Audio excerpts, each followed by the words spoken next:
I want you to listen very carefully to what I'm about to say. It might save your life and that of your family, especially if you're Nigerian, but it doesn't really matter where you are from, especially in Africa.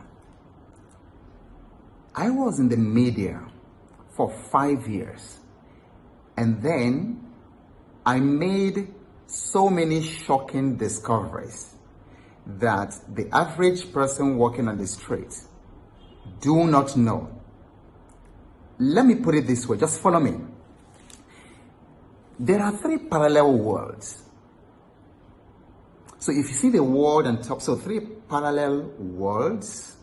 So let's call the one on top world 1, and then world 2, and the one below world 3. Now, world 1 is where light, goodness, love, perfection, beauty, justice, equity, righteousness, love, peace. That's what rules in world 1, light. World 3, down below, is governed by darkness. And that's where you have wickedness, evil, oppression, killings, terrorism, all kinds of man's inhumanity to man. And you and I are sandwiched between the world 1 and world 3. We're sandwiched in world 2.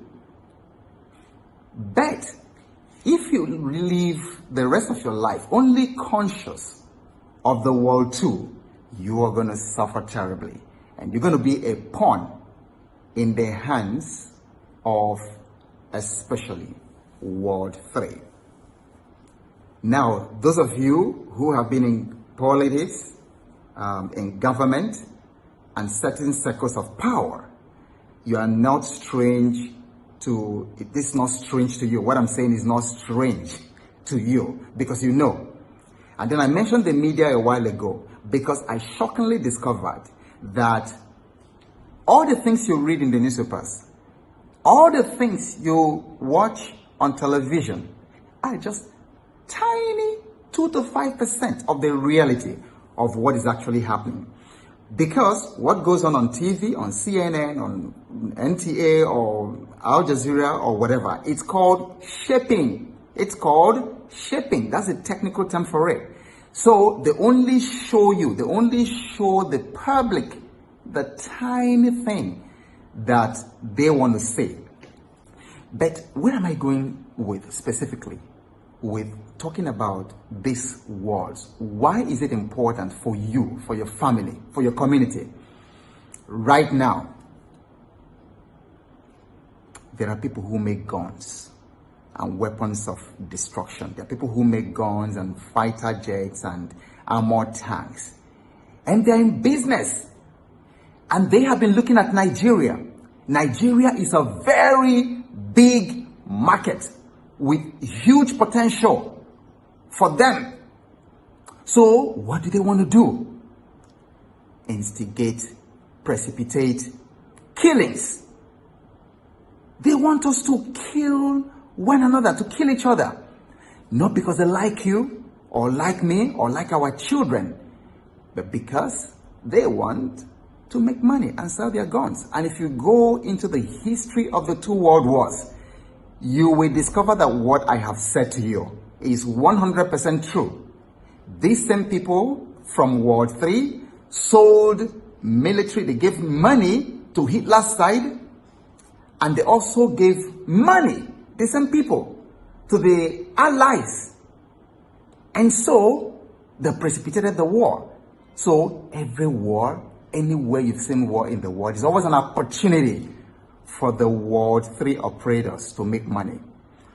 So 2 things I want you to know, Nigerians. Number 1, let us do everything possible to resist this precipitation of killings for the makers of the guns and armored tanks and all that to make money or out of our blood. Number 2, rather than kill ourselves, what we must do now is to completely dismantle 1914 because this sole country was not structured to succeed. It was not structured by the British people for our own interest, for your and my interest. It is for their interest. And since 1914, the contraption has only served their interest, never you and me. We are not thriving in the country. Our children are not thriving because it's not structured for us to thrive. And we should stop deceiving ourselves. This is not a country. There's no shared values. There's no shared vision. There's no shared dream. What is the Nigerian dream? What does it mean to be a Nigerian? Nothing like that exists. No shared values. So you have people from one section who believe that it is their right to kill you. And then you have people from another section who don't believe in killing, who believe that we should live together. But these two ideologies never cross. And it was deliberately designed that way by the British because they know that we will keep on perpetually killing ourselves while they siphon the wealth of this nation. So, beware of World 3 and what they are trying to do. And it is time, because nothing is stopping us, it's even not a country, for the ethnic nationalities to have some serious talk among themselves to start beginning to design our destiny so that we can leave a place where our children and their children after them can call home. Right now, it doesn't look like it because the whole place is on fire, it's getting destroyed, there's blood flowing everywhere. The way things are now, there is no future for this so-called country. And we must wake up and face the realities and be bold and courageous to do the needful so that we can leave a place for our children and their children after them where they will thrive and be happy and be capable enough to compete with the rest of the world. My name is Ogbo, Awoke Ogbo, and I approve this message.